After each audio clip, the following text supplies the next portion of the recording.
এলসিডিতে দুর্নীতিবাজ রেজাউল বারীর নিয়োগ নিয়ে নীরব ৩ কর্মকর্তা। প্রধানমন্ত্রী তারেক রহমানের বক্তব্যের পরও তলে তলে চলছে পদোন্নতি দেওয়ার পায়তারা।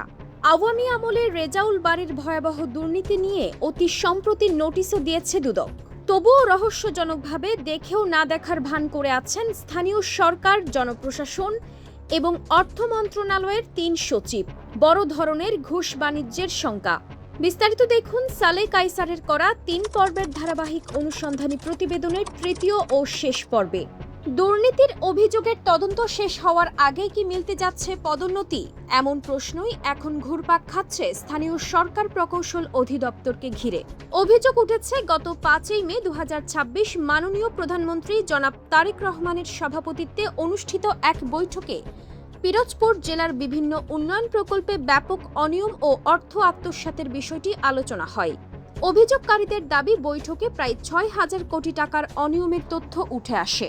তন্মধ্যে ৮টি প্রকল্পে প্রায় ৩,৫০০ কোটি টাকা আত্মসাতের অভিযোগ বর্তমানে দুর্নীতি দমন কমিশনের তদন্তাধীন রয়েছে।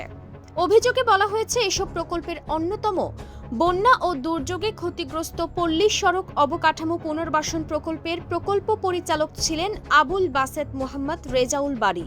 তার বিরুদ্ধে প্রকল্প বাস্তবায়নে অনিয়মের অভিযোগ থাকলেও বর্তমানে তাকে গ্রেড ৩ পদে পদোন্নতি দেওয়ার চেষ্টা চলছে বলে অভিযোগ উঠেছে। আরও অভিযোগ করা হয়েছে, অতীতের গোয়েন্দা সংস্থার প্রতিবেদনের তথ্য অর্থের বিনিময়ে পরিবর্তন করে দুদকের চলমান তদন্তের বিষয় গোপন করার চেষ্টা করা হচ্ছে।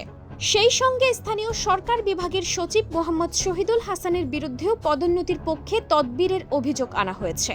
তবে এসব অভিযোগের পক্ষে কোনো সরকারি প্রমাণ প্রকাশ করা হয়নি। এদিকে অভিযোগে আরও বলা হয়েছে, রেজাউল বারীর মেয়ের জামাইও এলজিডির কর্মকর্তা হিসেবে দায়িত্ব পালনকালে নানা অনিয়মের অভিযোগে আলোচিত ছিলেন।